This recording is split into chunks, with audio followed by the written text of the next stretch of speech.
ब्रह्मा विष्णु महेश अजर अमर नहीं है। इनका भी आविर्भाव अर्थात जन्म तथा तिरोभाव अर्थात मृत्यु होती है। प्रमाण के लिए देखिए देवी भागवत महापुराण। ब्रह्मा, मैं, विष्णु और शिव ये तुम्हारी प्रभाव से जन्मवान है। हम तो जन्मवान है, हमारा तो जन्म होता है और मरते हैं, नित्य नहीं है, हम अविनाशी नहीं है। फिर इंद्रादि दूसरे देवता नित्य किस प्रकार हो सकते हैं? कृपया अवश्य सुनिए जगत गुरु तत्वदर्शी संत रामपाल जी महाराज के अमृत वचन। पिता परमात्मा पूर्ण ब्रह्म सर्व सृष्टि रचनहार कबीर देव कबीर परमेश्वर की असीम कृपा से आप जी ये सत्संग सुनने के लिए उपस्थित हुए। पुण्य भाग हैं उन प्राणियों के जिनको मानव शरीर प्राप्त है। उससे भी अधिक पुण्य उन पुण्यात्माओं के हैं जिनको सत्संग सुनने का सु अवसर प्राप्त होता है। परमात्मा कौन है, परमात्मा कैसे हैं, परमात्मा को कैसे पाया जाता है, परमात्मा के पाने के लिए प्रत्येक मानव प्रयत्नशील है। वह परमात्मा कैसा है, उसके अंदर ऐसी क्या विशेषता है जिसकी हम खोज कर रहे हैं।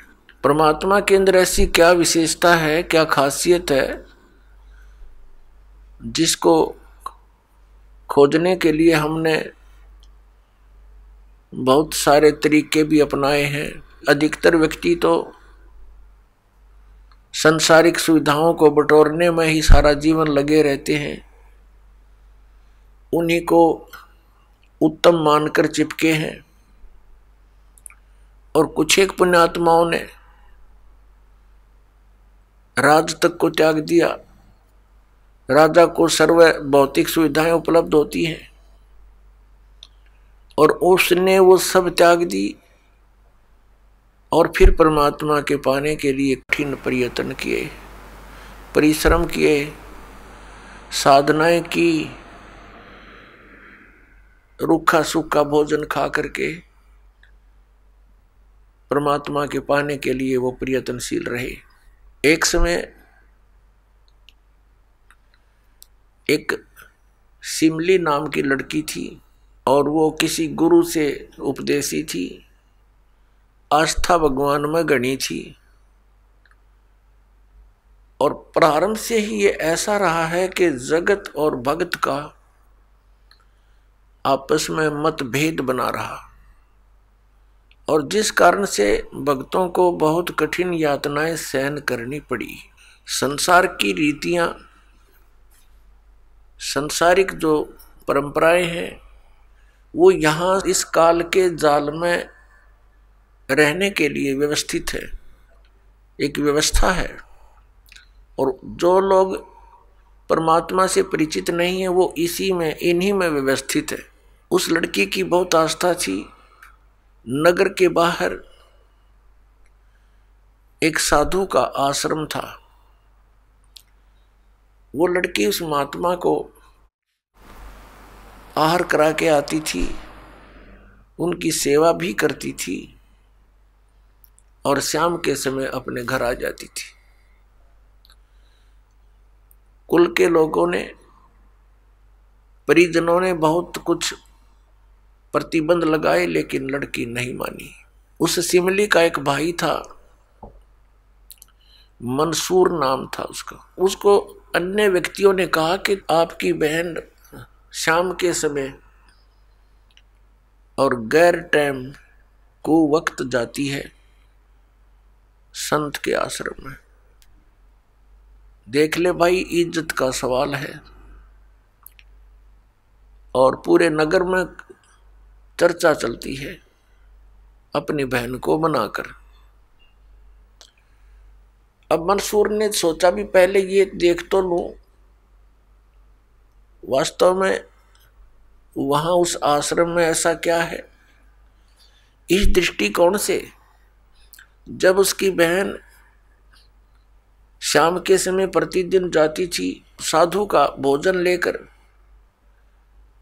जिस दिन घर वाले भोजन नहीं देते थे तो वैसे जाती थी, उनकी सेवा कराती थी, कोई कपड़े धोआती थी, कुछ देर उनकी चरण दबा देती थी। अब मंसूर ने भाई ने सोचा कि सीधा संत से बोलना अच्छा नहीं होता, साधु संत बड़े सहनशील होते हैं और सिद्धि युक्त होते हैं, अपराध के विषय में कुछ उठपटांग कहना हानिकारक हो सकता है। उसने क्या किया कि आश्रम के बाहर खड़ा हो गया और जैसी भी कच्ची पक्की कोई द्वार थी उसके अंदर कोई सुराख था, उस सुराख से वो देखने लगा। छोटा सा आश्रम था, को 100 गज का होगा, गणित करना 150 गज का, और उसमें एक झोंपड़ी डली हुई थी। संत जी बाहर बैठे थे, गर्मियों के दिन थे, चंद्रमा की रोशनी थी। तो उसने देखा कि लड़की ने जाके भोजन कराया महात्मा को, फिर बर्तन साफ किए, 1-2 कपड़ा धोआ, फिर महाराज जी के चरणों को दबाने लगी, सेवा करने लगी। तो क्या हुआ कि ऐसे उस महात्मा ने हाथ किया, आकाश से एक अमृत का प्याला आया, संत ने पिया, आधा उस बेटी को दिया।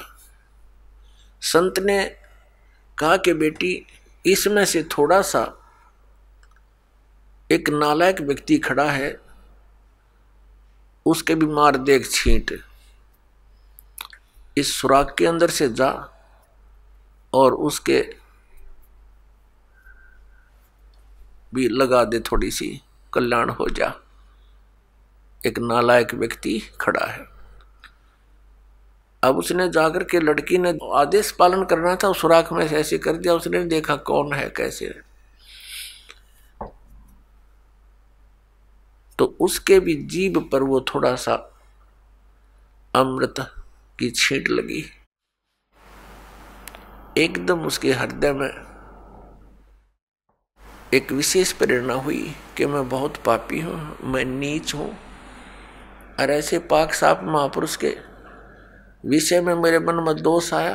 रोता हुआ आश्रम के अंदर प्रवेश हुआ और कहा, महाराज मुझ पापी का भी उद्धार हो सकता है। मैंने आपके बारे में बहुत गलत सोचा। उस संत ने कहा, बेटा जब तक बोध नहीं होता, ज्ञान नहीं होता, तब तक प्राणी के ऐसे अपराध अक्षमा करने योग्य होते हैं। और बेटा कोई जानबूझ कर करोगे, दीक्षा उपदेश लेने के बाद आपके मन में ऐसा संत के गुरु के प्रति दोष आता है तो फिर आप पाप के भागी भारी बन जाओगे। काफी देर सत्संग सुनाया, प्रतिदिन वो भक्त अपनी बहन के साथ दिल्ली आने लग गया, खूब सत्संग सुना, दोनों बहन भाई मिलकर सेवा करते थे। फिर क्या हुआ कि उसके हृदय में एक ऐसी प्रेरणा हुई, अनल हक, उस संत ने उसको एक मंत्र दे दिया, अनल हक, कि इसका जाप किया कर। अपने आत्माओं, पिछले पुण्यकर्मी प्राणी ही परमात्मा की खोज में लगते हैं, उनको ही इतना शीघ्र इन बातों का असर होता है संत के वचनों का। तो महान पुण्यात्माओं में से एक था मंसूर, और संत की कृपा से उसके पिछले पुण्य शटार्ट हो जाते हैं, उदय हो जाते हैं, और वो प्रेरित होकर के वो भक्ति प्रारंभ कर देता है। जैसे एक फॉर एग्जाम्पल, जैसे कोई कटोरी में घी डाल रखा है, उसमें एक ज्योति भी रखी है, और वो ज्योति जला रखी थी, बुझ गई, घी भी है उसके अंदर, बनी बनाई बातें भी उपलब्ध है। एक सीख लगाने की आवश्यकता है, वो जग जाएगी। तो जितने भी पुण्यकर्मी प्राणी हैं, जो भी साधु संत महापुरुषों के प्रवचन सुनते हैं, किसी भी संत के, चाहे उसने भक्ति मार्ग का कति ज्ञान नहीं, लेकिन भगवान की महिमा तो वो भी सुना ही देते हैं। तो उससे क्या होता है कि वह ज्योत जग जाती है। अब वह ज्योत तक जगेगी जब तक पूर्व जन्म का उसके अंदर घी है, यानी पुण्य है, तो वो जगेगी, प्रेरणा बनी रहेगी भगवान के पाने की। यदि आगे उसमें विधि घी उसके पास नहीं है डालने के लिए, तो वो ज्योति भी जल जाएगी और घी भी समाप्त हो जाएगा और सारा कटोरा व कटोरी काली हो जाएगी। तो पुण्यात्मा उस अनल हक मंत्र के गुरु जी ने दे दिया, जो मंत्र देना था उसको। अनल हक का अर्थ होता है अहम ब्रह्मास्मि, मैं ही ब्रह्म हूं, मैं ही परमात्मा हूं, अनल हक। हालांकि ये कोई मंत्र वंत्र नहीं था, लेकिन उस मंसूर के अंदर वो पूर्व जन्म का घी और ज्योति रह रही थी, वह जगेगी। अब उस मंत्र से भविष्य में तो कोई लाभ उसको होना नहीं था, क्योंकि वो चार्जर ठीक नहीं था। पूर्व जन्म की बैटरी से उसमें इतना प्रभाव था, इतने पुण्यों से, कि उसने अनल हक कहना शुरू कर दिया कि मैं ही परमात्मा हूं। अब भोली आत्माओं पुण्यात्माओं को जैसा भी गुरु ज्ञान देता है, वो तो दृढ़ होते हैं। गुरु जी ने 2 दूना 6 कह दिया तो वो 6 ही बोलते रहेंगे। घरवाला कहेगा, कोई उसको बताना चाहेगा, वो नहीं मानेगा, कहता नहीं मेरे गुरु जी ने ऐसे ही बोला। तो अबोध बच्चे ऐसे ही होते हैं। इस बात का ज्ञान पूरे मुसलमान धर्म में हुआ, क्योंकि वो मुसलमान धर्म से संबंधित था। और मुसलमान धर्म ये मानता है कि जीव ब्रह्म नहीं हो सकता। वैसे तो जीव ब्रह्म हो ही नहीं सकता, ये तो अंडरस्टूड है। जीव तो ब्रह्म है ही नहीं, ब्रह्म अलग है, जीव अलग है। ब्रह्म मीन भगवान, जो जीव का भी उत्पत्ति करता है। लेकिन मुसलमान धर्म ये मानते हैं कि पृथ्वी पर परमात्मा नहीं आ सकता। वह तो 7वें आसमान में रहता है, 7वें स्वर्ग में। और कोई ये कहता है कि पृथ्वी पर परमात्मा है, वो दंड का अधिकारी है, वो भ्रमित कर रहा है, मुसलमान धर्म के विधान को बिगाड़ रहा है। इस कारण से मंसूर को बहुत बार समझाया, राजा तक बात गई, बहुत कुछ कहा, लेकिन नहीं माना, अनल हक करता रहा। उसको कहा कि तू ऐसा मत बोल। अब साधु को तो कोई बोल नहीं सके था कि वो क्या मंत्र दे रहा है, लेकिन पब्लिक के अंदर जब बात आ जाती है तो वो अपना पूरा जोर शोर से विरोध करते हैं।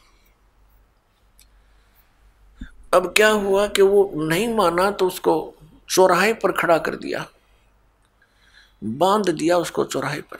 और फिर क्या कहा कि या तो तू अनल हक कहना छोड़ दे, नहीं तो तेरे पत्थर मारेंगे।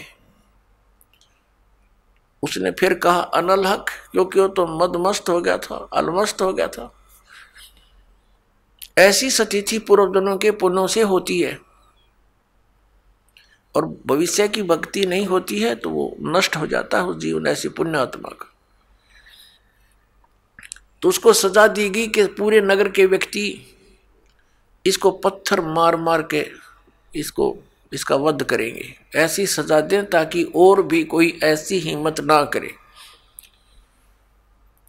तो सभी लाइन में आ रहे थे और पत्थर मार रहे थे, तू पापी है, पत्थर मार रहे थे, निकल जाते थे।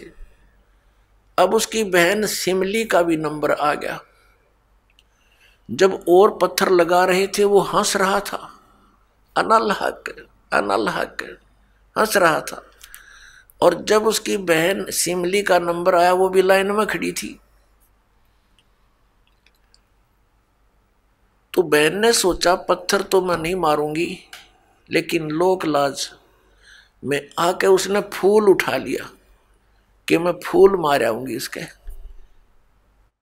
यहाँ ये लोग भी ना मेरा विरोध करेंगे और भाई का चोट भी ना लगेगी। उसने फूल मारा, फूल मारते ही वो रोने लग गया, बहुत बुरी तरह रोने लगा।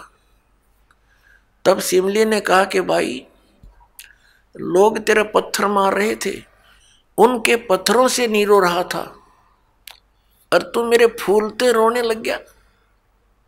अरे ये कोई चोट थोड़ी लगी तुझे? उसने कहा, सिमली ये तो अनजान थे, इनका मुझे दुख नहीं था, तू तो परिचित थी मैं किसके ऊपर फिदा हो रहा हूं, और तेरा हाथ कैसे हो गया नालायक मेरी तरफ?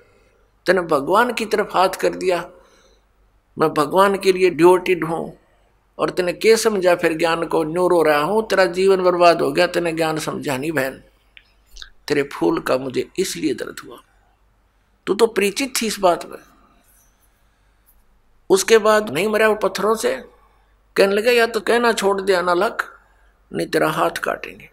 उसने कहा अनल हक, हाथ काट दिया। फिर कहा दूसरा हाथ काटेंगे या बंद कर दे, अनल हक। तेरी गर्दन काटेंगे, बंद कर दे, अनल हक, काट दिया। अब उसको गाड़ा नहीं, मुसलमान धर्म में नीचे दफनाते हैं जमीन में, उसको सवा कर दिया काफिर समझकर कि काफिर जलाए जाते हैं, उनकी सोच है। और उस राख को जल में फेंक दिया कि इसका नामो निशान मिट जा, दरिया में। कहते हैं वो राख भी, ऐस भी, वो बबूत भी अनल हक अनल हक अनल हक करती जा रही है। और 1000 मंसूर बनकर गलियों में घूम रहे हैं। सबने दरवाजे बंद कर लिए, टट्टी पेशाब निकल गया, लोगों का घबरा गया, ये क्या हो गया, भगवान का भगत था, ऐसा हो कर दिया इसके साथ। तो पुण्यात्माओं, अब ये ज्ञान है, तत्व ज्ञान है, इसको बहुत गहराई से समझना है, इससे कई कंसेप्ट क्लियर होंगे। अब प्रसंग तो चला है कि जिस परमात्मा के पाने के लिए और जिस लोक में जाने के लिए महापुरुषों ने ऐसी कुर्बानियां दी, तो कैसा है वो भगवान, कैसा होगा वो देश, ये अंडरस्टूड है। दूसरी बात ये है इसके अंदर कि कोई ये सोचे कि अनल हक मंत्र से उसमें या शक्ति आ गई थी, नहीं। उस अनल हक मंत्र के जाप करने वाला पूरा गांव था, नगर था, आसपास के और भी बहुत लोग थे जो वैसे उपदेशी थे, आसपास के बहुत से उनके शिष्य थे, लेकिन वो गुप्त रखते थे, सामने किसी को बताते नहीं थे, लोक लाज के कारण। तो कहने का भाव ये है कि उस एक मंसूर के अंदर ये क्यों काम कर गया और सिमली में नहीं कराया उसने?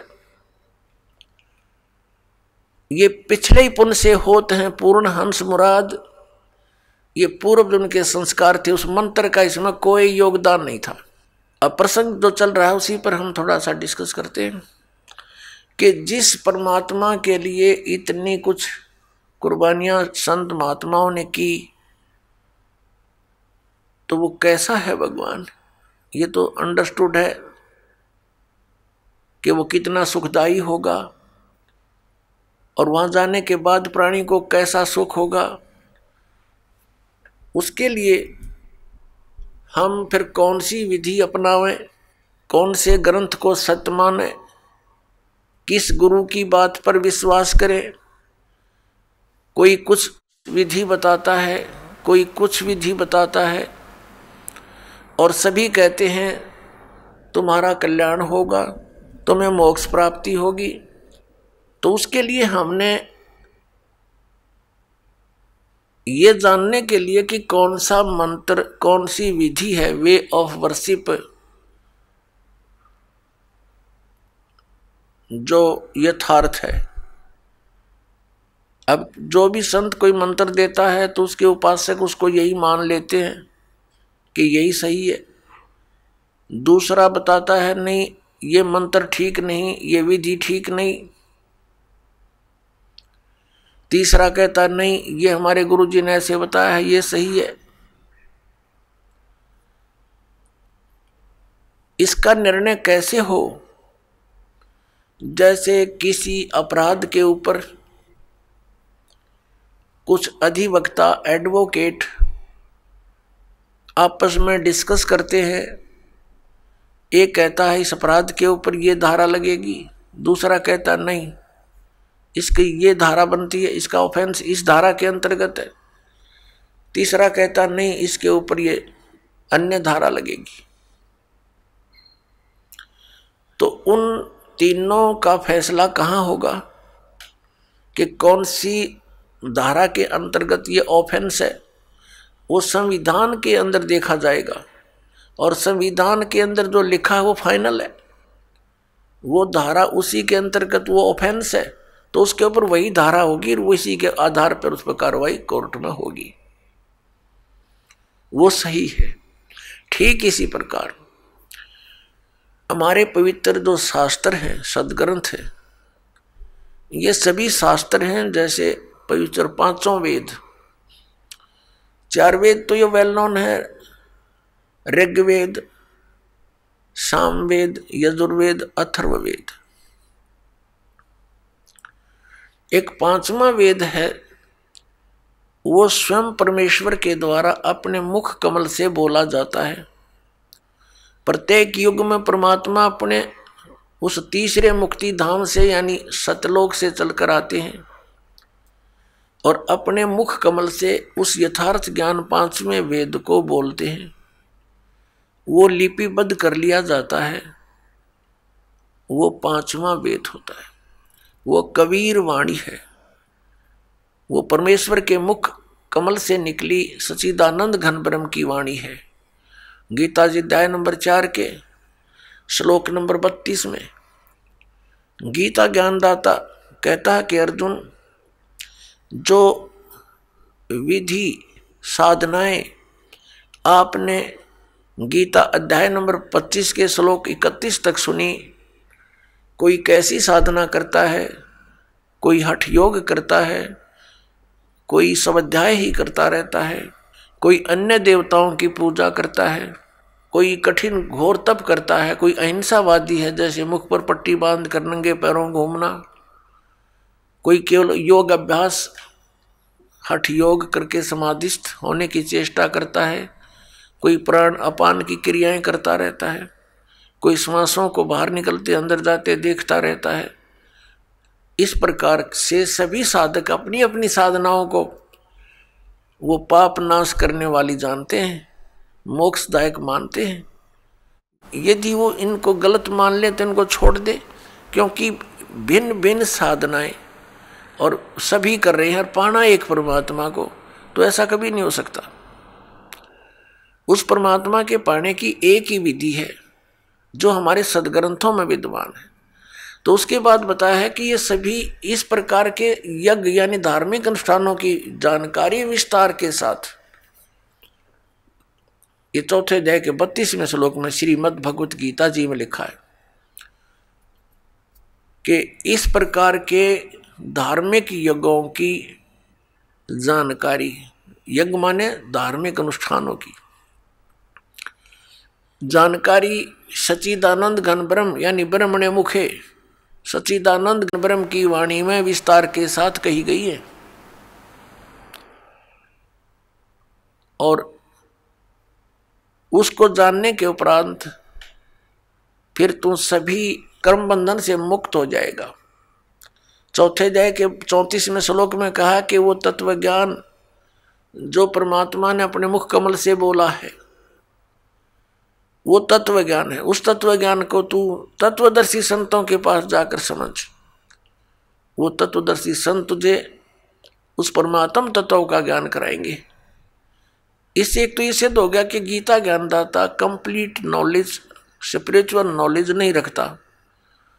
उसने ऑप्शन छोड़ दिया कि वो यथार्थ ज्ञान उस परमात्म तत्व का 18वें अध्याय के 62वें श्लोक में गीता ज्ञानदाता जिस अन्य परमात्मा की शरण में जाने को कह रहा है, उसकी जानकारी कहते हैं उस तत्वदर्शी संतों के पास जाकर समझ, वो बताएंगे।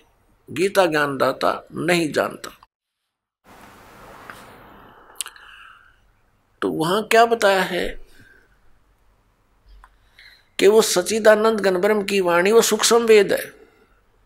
यहाँ गीतानुवादकर्ताओं ने चौथे अध्याय के 32वें श्लोक में अनर्थ कर दिया। ब्रह्मणे मुखे एक शब्द है इसके अंदर मूल पाठ में, उन्होंने इसका अर्थ गलत कर दिया, वेद की वाणी लिख दिया। नहीं, वेद ज्ञान तो गीता ज्ञानदाता बोल ही रहा है, जिनको तुम वेद मानते हो, चारों वेदों का एक सारांश है ये श्रीमद् भगवद गीता। कोड वर्डों में है, अधिकतर संक्षेप में है, तो वो तो बोल ही रहा है। वो खुद कह रहा है कि पांचवा जो वेद है उसके अंदर वो लिपिबद्ध है, वो तत्व ज्ञान है। उसको तत्वदर्शी संतों के पास जाकर समझ, और फिर जैसा वो बताएं ऐसे कर। तो पुण्यात्मा, हमारे सदग्रंथ कौन से हैं जो परमात्मा का विधान है और जिन पर हम विश्वास करेंगे और करना चाहिए? हमारे सदग्रंथ यानी शास्त्र कहो, सदशास्त्र कहो, ये कौन कौन से हैं? पवित्र पांचों वेद, चार वेद तो अंडरस्टूड है, पांचवा ही आपको बता दिया सूक्ष्म वेद। और श्रीमद् भगवत गीता इन चार वेदों का सारांश है, और पांचवें का इसमें हिंट दिया है। ये तो है गॉड गिवन स्पिरिचुअल नॉलेज, परमात्मा दत्त, प्रभु दत्त है ये, ब्रह्म दत्त है ये। और फिर 18 पुराण ये अध्यात्म ज्ञान को समझने के लिए सहयोगी हैं। और इनके अंदर जो वे ऑफ वर्शिप लिखी है, यदि वो वेदों से मिलती है, श्रीमद् भगवत गीता से मिलती है, तो वो तो सही है, उतना तो वेदों और गीता वाला ही ज्ञान है। बाकी उस वेद, उस पुराण के वक्ता के घर का है, उसका अपना अनुभव है। अब उसका अनुभव वेदों और गीता से नहीं मिलता तो हमें मान्य नहीं है, हमें स्वीकार्य नहीं है। क्योंकि पुराण कौन है? पुराण क्या है? ये श्री ब्रह्मा जी ने बोला ज्ञान है। ये चार वेद, ऋग्वेद, सामवेद, यजुर्वेद, अथर्ववेद, ये चार वेद ब्रह्म ने अपने पुत्र रजगुण ब्रह्मा जी को दिए थे। और ये पांच वेद, ये सूक्ष्म वेद सहित ये पांचों वेद पूर्ण परमात्मा ने, सत्य पुरुष ने, परम अक्षर ब्रह्म ने इस ब्रह्म के अंदर, ज्योति निरंजन के अंदर फीड कर दिए थे। और उसमें टाइम फिक्स कर दिया था कि इतने समय के उपरांत ये सब तय इसकी श्वासों से बाहर आएंगे। जैसे कोई मादा है, गाय भैंस है, वो नए दूध होती है, गर्भ धारण करती है, समय आने पर बच्चा ऑटोमेटिकली बाहर आ जाता है। तो ऐसी सतिथि परमात्मा ने, पूर्ण ब्रह्म ने हमारे लिए की थी कि ये बच्चे भगवान को भूल ना जाएं, परमात्मा की भक्ति करेंगे इन वेदों अनुसार तो इनको बहुत लाभ होगा, इन पर आपत्तियां नहीं आएंगी, कष्ट नहीं आएंगे। ये गलती से काल के साथ चले गए हैं। वो पांचों वेद जब इसके श्वासों के द्वारा, ब्रह्म के श्वासों के द्वारा निकले, तो इसने उनमें देखा कैसा ज्ञान है भगवान ने दिया है। तो उसने वेदों को पढ़ा, तो पांचवा वेद था, उसमें सारांश था, चारों वेदों का निष्कर्ष था, और पूर्ण परमात्मा की जानकारी और उसकी वे ऑफ वर्शिप, पूजा की विधि भी लिखी थी। वो घबरा गया कि इन प्राणियों को जो मेरे अंतर्गत आगे हैं, इनको यदि पूर्ण परमात्मा का और वहां के सुख का ज्ञान हो गया तो ये सब भाग जाएंगी ऐसी साधना करके। इसलिए इसने उस पांचवें वेद को नष्ट कर दिया। चार वेद दे दिए जिनमें गोलमोल ज्ञान है। गोलमोल का अर्थ क्या है? भावार्थ क्या है कि इसमें महिमा तो है परम अक्षर ब्रह्म की, और केवल पूजा की विधि है ब्रह्म तक की। जैसे यजुर्वेद अध्याय नंबर 40 के मंत्र नंबर 15 में लिखा है कि ओम करतु समर किलबे समर करतुम समर। ओम नाम का जाप काम करते करते सिमरण करो, विशेष कसक के साथ सिमरण करो, श्रद्धा के साथ, पूरी आस्था के साथ, और मनुष्य जीवन का मूल कार्य जानकर ओम नाम का स्मरण करो। ये ओम नाम ब्रह्म का और महिमा इसमें बता रखी है। परम अक्षर ब्रह्म है, जिसकी पूजा से पूर्ण मोक्ष होता है। उसके ऐसे चिन्ह हैं, वो ऐसी लीला करता है। अपने आत्मा दास के सत्संग में मुख्य तौर पर 3 ब्रह्म होते हैं। 3 ब्रह्म यानी 3 प्रभु, 3 पुरुष। एक सरब्रह्म, एक अक्षर ब्रह्म, एक परम अक्षर ब्रह्म। दूसरे शब्दों में एक सरपुरुष, एक अक्षर पुरुष और एक परम अक्षर पुरुष। तीसरे शब्दों में ईश्वर, परमेश्वर। ये 3 मुख्य प्रभु हैं। मुख्य तो वैसे एक है, लेकिन हमारे सदग्रंथों में जो विशेष ज्ञान दिया है इन तीनों के विषय में। और इसके पश्चात 3 प्रभु और माने हैं। रजगुण श्री ब्रह्मा जी, सतगुण श्री विष्णु जी और तमगुण श्री शंकर जी, और आदि शक्ति प्रकृति देवी ये दुर्गा है। इनके बाद फिर बहुत से देवता हैं जो भगवान की भक्ति करके ही कुछ उन्होंने अपने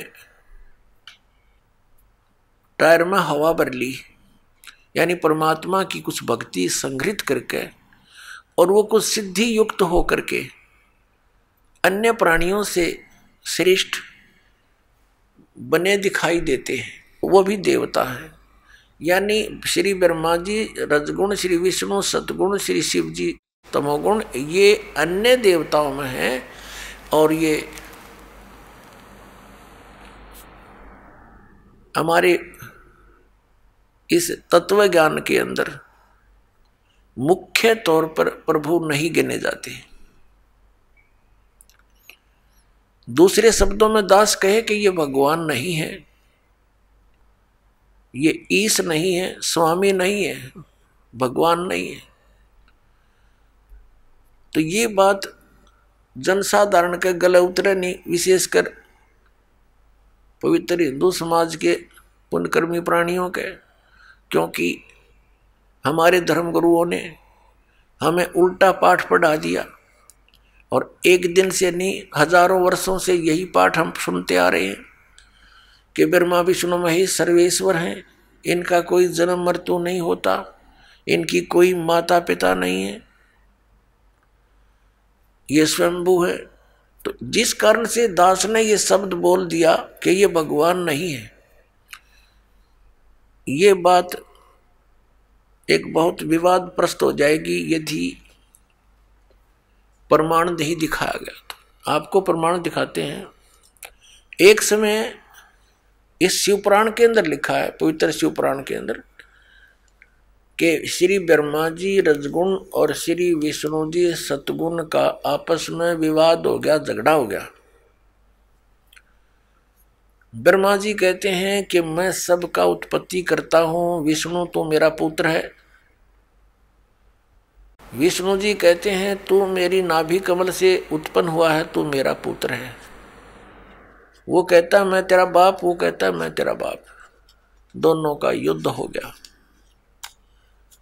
उस युद्ध की शांति के लिए इस काल भगवान ने, जो इनका पिता है,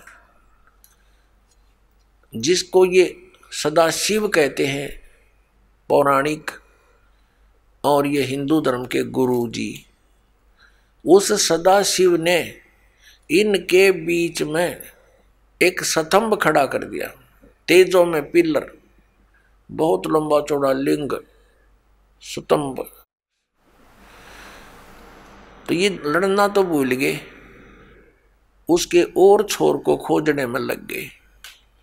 जब दोनों असफल रहे तो फिर वो सदाशिव जो इनका पिता है ब्रह्मा जी, विष्णु जी, शिव जी का, वो शिव रूप धारण करके वहां खड़ा हो गया। फिर उनको ज्ञान बताने लगा, कहने लगा कि तुम अपने आप को भगवान मान बैठे, तुम भगवान नहीं हो, यू आर नॉट गॉड। अपना आत्मा दास का है तो विदग जा, इनके इतिहास बताते हैं तो आपको स्वीकार्य होगा। ये देखिए, ये है श्री शिव महापुराण हिंदी टीका सहित भाग 1। श्री शिव महापुराण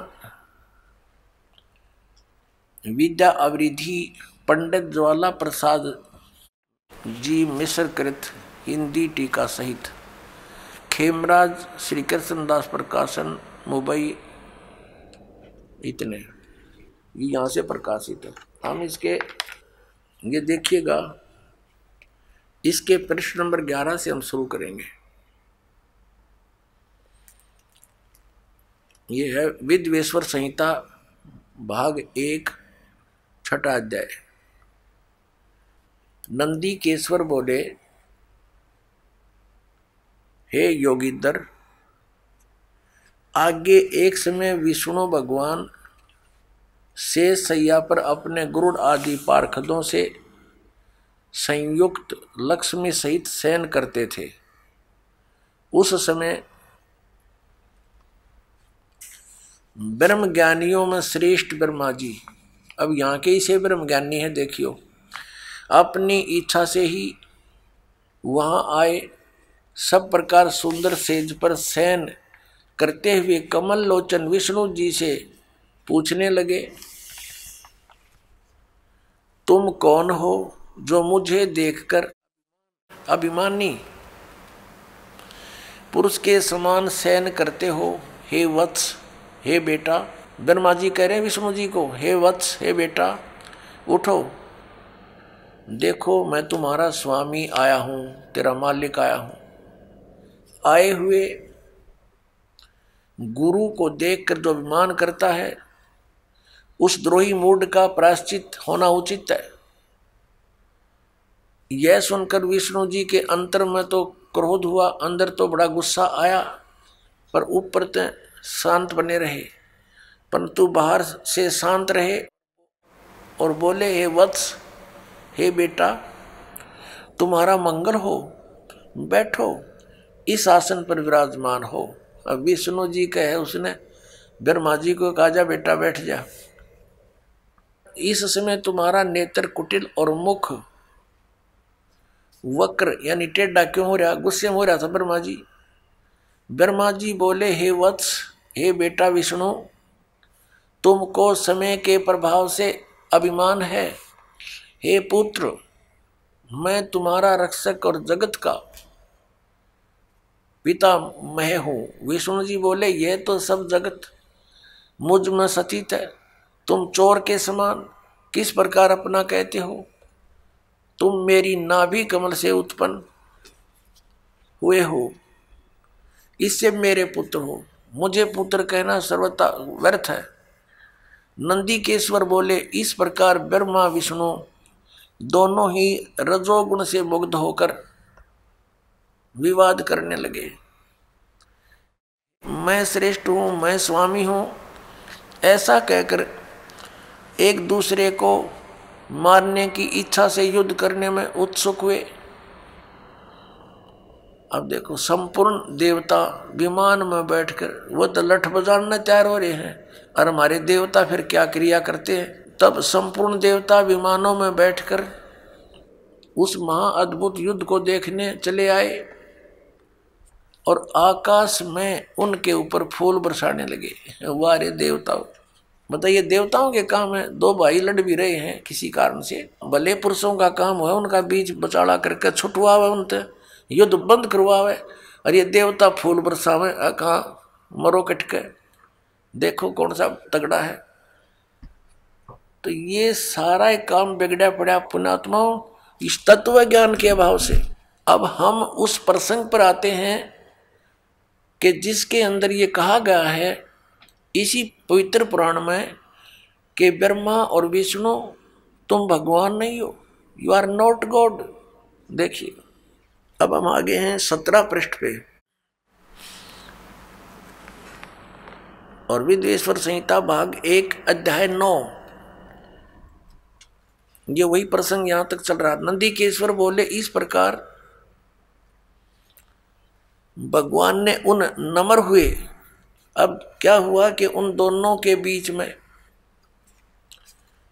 अभी आपको बताया था, उन दोनों ब्रह्मा और विष्णु जो लड़ रहे थे उनके बीच में एक पिलर खड़ा कर दिया तेजों में, लिंग बहुत लंबा चौड़ा, जिसका कोई और छोर उन दोनों को नहीं मिला।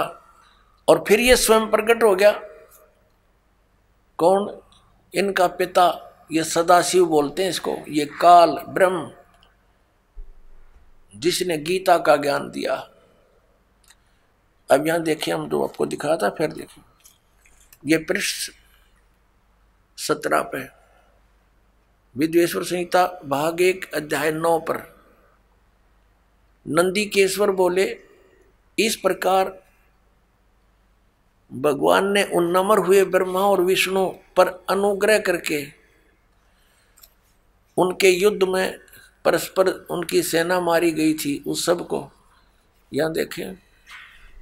उन दोनों की अज्ञानता और वैर को दूर करने के अर्थ उनसे क्या कहा भगवान, काल भगवान ने, सदाशिव ने क्या कहा कि मेरे सकल और निष्कल यानी साकार और निराकार में भेद से 2 रूप हैं, परंतु और ईश्वर नहीं है, मेरे अतिरिक्त कोई प्रभु नहीं है। इस कारण उनके 2 रूप नहीं हो सकते। पहला सतम रूप और दूसरा पीछे मूर्तिमान रूप धारण किया। इसमें ब्रह्म रूप निष्कल है, ये निष्कल है, निष्फल नहीं, और ईश्वर रूप सगुण है। मेरे ये दोनों रूप सिद्ध हैं, दूसरे किसी के नहीं हो सकते। इस कारण तुम दोनों को अथवा दूसरों को ईश्वर तव की प्राप्ति नहीं हो सकती। तुमने जो अज्ञान से अपने को ईश माना, तुमने अज्ञान से अपने को ईश यानी भगवान माना, यह बड़ा अद्भुत हुआ। उसके दूर करने को ही मैं रण स्थान में आया। अब तुम दोनों अभिमान त्याग कर मुझ ईश्वर में अपनी बुद्धि लगाओ। मेरे प्रसाद से लोक में सब अर्थ प्रकाश होते हैं। मैं ही परब्रह्म हूं। अब ये काल बोल रहा है, अब यहां विचलित कर रहा है इनको। मैं ही परब्रह्म हूं, मेरा ही कल अकल रूप है। ब्रह्म होने से मैं ईश्वर हूं। अनुग्रह आदि मेरा कृत्य है। सर्वव्यापी होने से और जगत के वर्धक होने से मैं ब्रह्म हूं। हे ब्रह्म केशव, समतव और व्यापक होने से मैं आत्मा हूं। मैं इस सब का ईश हूं। यह मेरा है, मेरे सिवाय किसी दूसरे का नहीं है। प्रथम तो ब्रह्म तो ज्ञान के निमित्त निष्कल ब्रह्म का प्रादुर्भाव हुआ। 18वें पृष्ठ पर चलते हैं। इससे मैं अज्ञात रूप हूं, पीछे तुम्हें प्रगट दर्शन देने के निमित्त साक्षात ईश्वर, तत्क्षण ही मैं सगुण रूप हुआ हूं। अब यहां ये क्या कह रहा है? श्री सदाशिव ब्रह्मा विष्णु महेश का पिता, ब्रह्मा विष्णु महेश का पिता, ये सदाशिव यहां क्या कह रहा है? ये कह रहा है कि पहले तो ब्रह्म रूप हुआ वो स्तंभ, वो तो समझो मेरा निष्कल रूप है, निर्गुण रूप है मेरा, ये स्तंभ आया पिलर, और ईब में निर्गुण से सगुण हो गया, तुम्हारे सामने आया। अब देखो, हम अपने उस प्रसंग पर आते हैं। हमने ये देखना है कि ब्रह्मा और विष्णु और ये शिव, ये भगवान नहीं है, ये प्रभु नहीं है। ये प्रसंग था। यदि ये दास वैसे सिंपल कहकर छोड़ देता तो बहुत विरोध मान लेते भक्तजन, क्योंकि उन्होंने पूरा अज्ञान सुना हुआ है, ज्ञान नहीं सुना, सदग्रंथों का उनको ज्ञान नहीं। इसलिए सदग्रंथों को रूप रूप करना अनिवार्य हो गया है। अब आगे ये क्या कहता है देखिएगा, ये प्रश्न नंबर 18 अध्याय 10 चल रहा है, प्रश्न नंबर 18 पे, और शिवपुराण वेदवेश्वर संहिता भाग 1 10वां अध्याय हम यहाँ पढ़ते पढ़ते आ गए। 9वां अध्याय यहाँ समाप्त हो गया। जो हमने यहाँ पढ़ लिया, इससे मैं अज्ञात रूप हूँ, पीछे तुम्हें प्रकट देने के लिए निमित्त साक्षात ईश्वर, तत्क्षण ही मैं सगुण रूप हुआ हूँ। अब यहाँ नीचे आ जाएंगे इसके। इति श्री शिव महापुराणे विद्वेश्वर संहिता भाषा टीकायाम 9वां अध्याय, ये 9वां अध्याय इति हो गया, समाप्त हुआ। अब 10वां शुरू हो गया, ये 10वां। अब हम यहाँ 10वें में पढ़ रहे हैं नीचे। हे पुत्रों, ब्रह्मा और विष्णु को इनका पिता वो सदाशिव काल कह रहा, हे पुत्रों, यह कृत आपने तप से प्राप्त किया है, जो कि सृष्टि की उत्पत्ति और पालन कहता है, सो मैंने प्रसन्न होकर तुम्हें दिया है। इसी प्रकार दूसरे 2 कृत रुद्र और महेश्वर को प्रदान किए हैं। अब देखो, जो दास सिद्ध करना चाहता है, एक तो ब्रह्मा और विष्णु और फिर रुद्र और महेश्वर, ये 4, इनसे 5वां है यू सदाशिव, जो ब्रह्मा विष्णु महेश जी के पिताजी है। और इनकी माता कौन है? वो दुर्गा है। वो भी दिखाएंगे आपको सदग्रंथ में, देवी पुराण के अंदर दिखाएंगे। अब यहां देखिएगा, यहां स्पष्ट हो गया कि ऊपर तो इन दोनों के विषय में बोला, हे पुत्रों, यह कृत आपने तब से प्राप्त किया है, जो कि सृष्टि उत्पत्ति और पालन कहता है। इन दोनों का ये जॉब है। मैंने प्रसन्न होकर तुम्हें दिया। देखो, हींग लगी ना फटकड़ी इसकी। तब तो कह रहा है कि तुमने तप किए, घोर तप किए। इसमें लिखा है कि विष्णु जी ने 12,000 वर्ष तक घोर तप किया, ब्रह्मा जी ने इतने वर्ष तक तप किया। तो कहता है इस तप के बदले में मैंने खुश होकर तुम्हें दिया है। बता, इन की भलाई इन्हीं को सौंप दी। अपनी तरफ से क्या दिया इसने? पहले इनसे डले डुआई हठ योग करो, सिद्धि युक्त हो गए। अब फिर रिमोट अपने हाथ में लेकर इनको कहा तुम सृष्टि करो। सब जीवों को यहाँ पर स्थिति उत्पत्ति संहार ये अपने पुत्रों से करवाता है और स्वयं खाता है सबको। ये काल है। गीता जी अध्याय नंबर 11 के श्लोक नंबर 32 में कहता है, मैं काल हूँ अर्जुन, और अब प्रकट हुआ हूँ, अब आया हूँ मैं, अब प्रवृद्ध हुआ हूँ। और श्री अर्जुन जी पूछ रहे हैं कि हे महानुभाव, आप कौन हो? मैं आपसे परिचित नहीं हूँ। अरे अर्जुन का साला था श्री कृष्ण, और उससे अपरिचित हो गया इतनी जल्दी? क्योंकि वो श्री कृष्ण था ही नहीं, श्री कृष्ण में प्रवेश वो काल था। और जब बाहर निकल कर देखा तो उसका इतना रूप हो बाहर निकल गया उससे, जब विराट रूप दिखाया श्री कृष्ण तो ओझल हो गया, दिखाई भी नहीं दे रहा था उनकी रोशनी के अंदर। और अर्जुन कह रहा, पूछ रहा आप कौन हो? मैं आपको पहचान नहीं पा रहा हूँ। तो काल था। वो कहता मैं काल हूँ और सबका नाश करने के लिए अब प्रवृत्त हुआ हूँ। तो ये इनका पिता है। और वो क्या कह रहा है कि ब्रह्मा और विष्णु तुम्हें 2 जो कृत जॉब दिए हैं, तुम्हारे को 2 विभाग दे दिए। एक तो उत्पत्ति विभाग, रजोगुण विभाग से उत्पत्ति होती है, ब्रह्मा जी को रजोगुण युक्त कर दिया और विष्णु जी को सतोगुण युक्त कर दिया, और तीसरे अपने पुत्र को तमोगुण युक्त कर दिया, अपना स्वरूप बना लिया। कहते सदाशिव कहता है जब ये खड़ा है कि मैं इन्हीं के रूप, ये मेरे ही स्वरूप में है। और ये कैसे छल करता है, जब किसी को विष्णु रूप में दर्शन देता है तो उसमें अपना विष्णु रूप धारण कर लेता है और उसी विष्णु रूप में संबोधन करता है। तो उस कारण से विष्णु पुराण बन गई। और जिसमें इस शिव रूप में धारण करके किसी को ज्ञान दिया है तो उसके आधार से शिव पुराण की रचना होगी। ये है वो काल जो कहता मैं कभी अपने ओरिजिनल रूप में किसी के समक्ष नहीं होता, मेरे कर्म और जन्म अलौकिक हैं। गीता जी के अध्याय नंबर 4 के 5 और 9 में इसने स्पष्ट किया है। और साथ में कहा है कि जब धर्म की ग्लानि होती है मैं अपने अंश, अपने आत्मा, अपने अंश अवतारों का सृजन करता हूं, उनको यहां प्रकट करता हूं, भेजता हूं, उत्पन्न करता हूं, जैसे श्री राम, श्री कृष्ण आदि। अब देखिएगा नीचे, अब ये दास दो सिद्ध करना चाहता है कि दो तो ये ब्रह्मा और विष्णु हो गए, इस प्रकार दूसरे दो कृत रुद्र और महेश्वर को प्रदान किए हैं। दो अच्छी चार हो गए ना, एक रुद्र एक महेश्वर, और पांचवा यू बोलने लग रहा। अब आगे हम चलते हैं, ये प्रमाणित करते हैं। ये देखिएगा यहाँ पर, ये प्रश्न नंबर 19 है।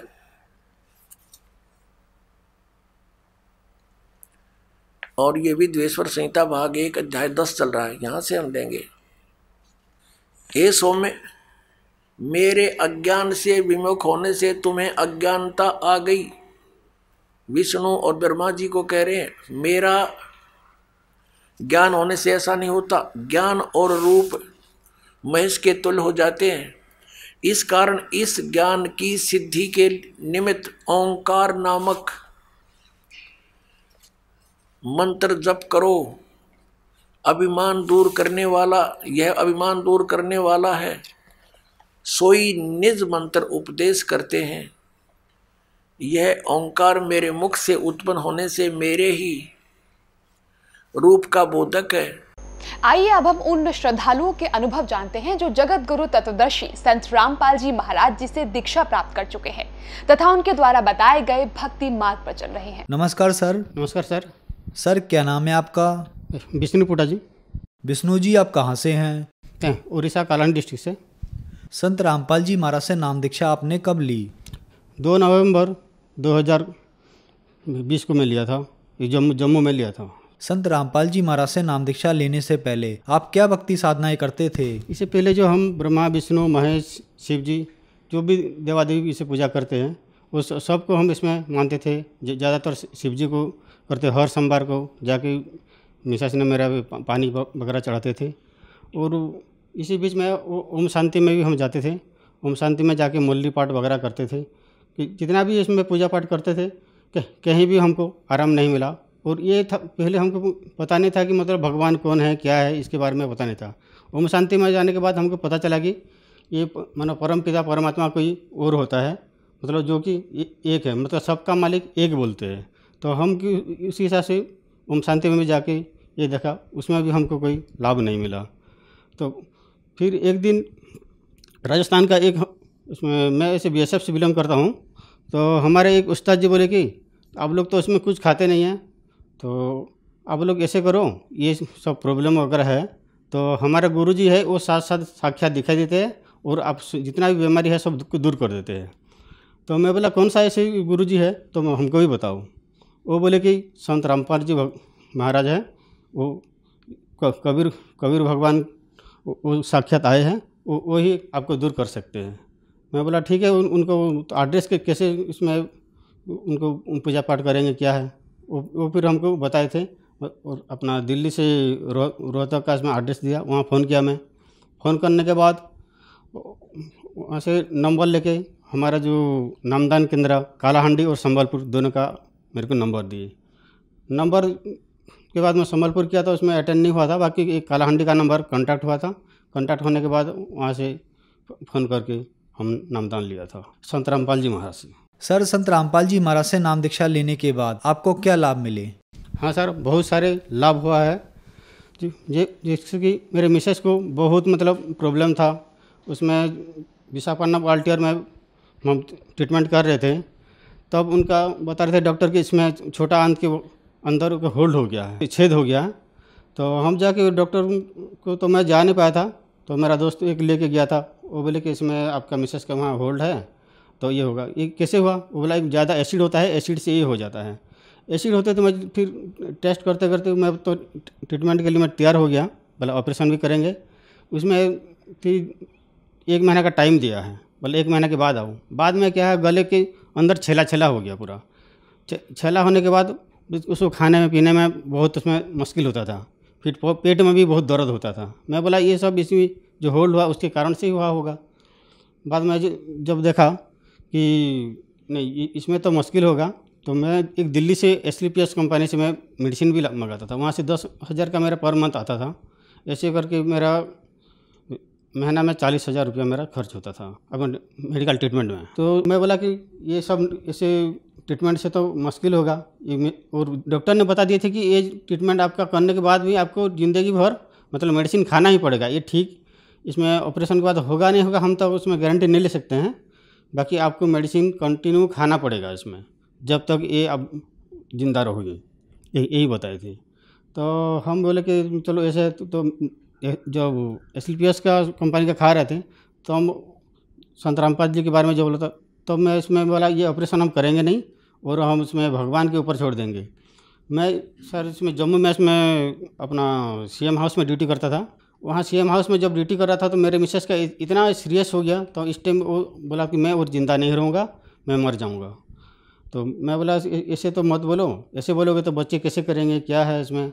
तो मैं भी यहाँ ड्यूटी कर रहा हूँ, ऐसे साथ साथ आ नहीं सकता हूँ क्योंकि सेंट्रल गवर्नमेंट फौज का नौकरी ये मुश्किल हो जाता है।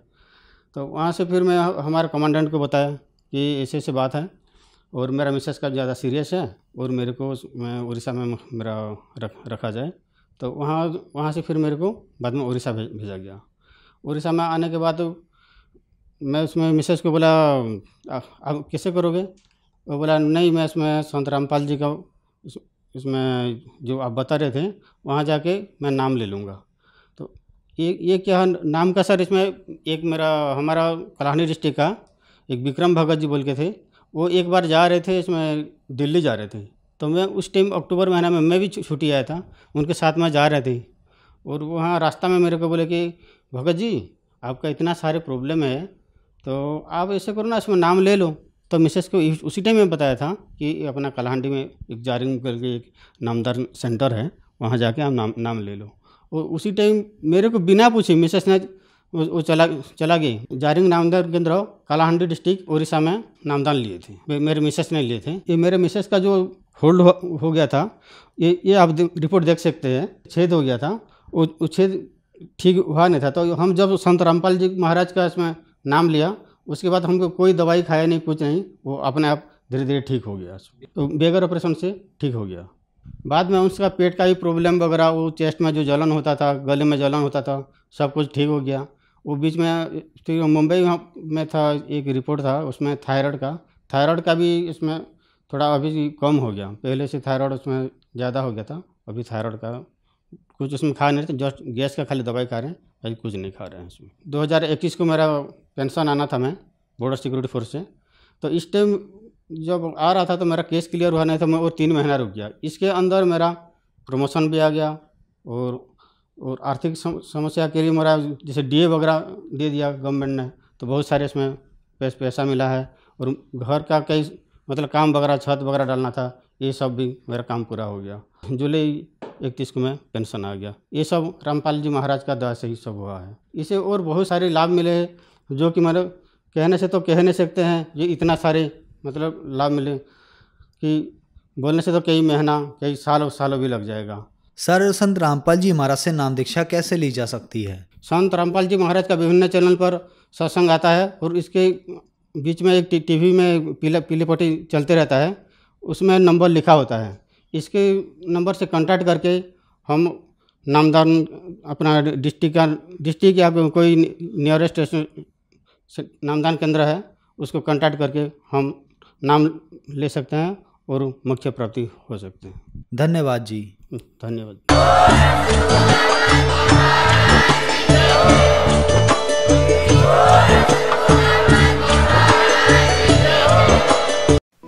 आप सुन रहे थे जगत गुरु तत्वदर्शी संत रामपाल जी महाराज के मंगल प्रवचन।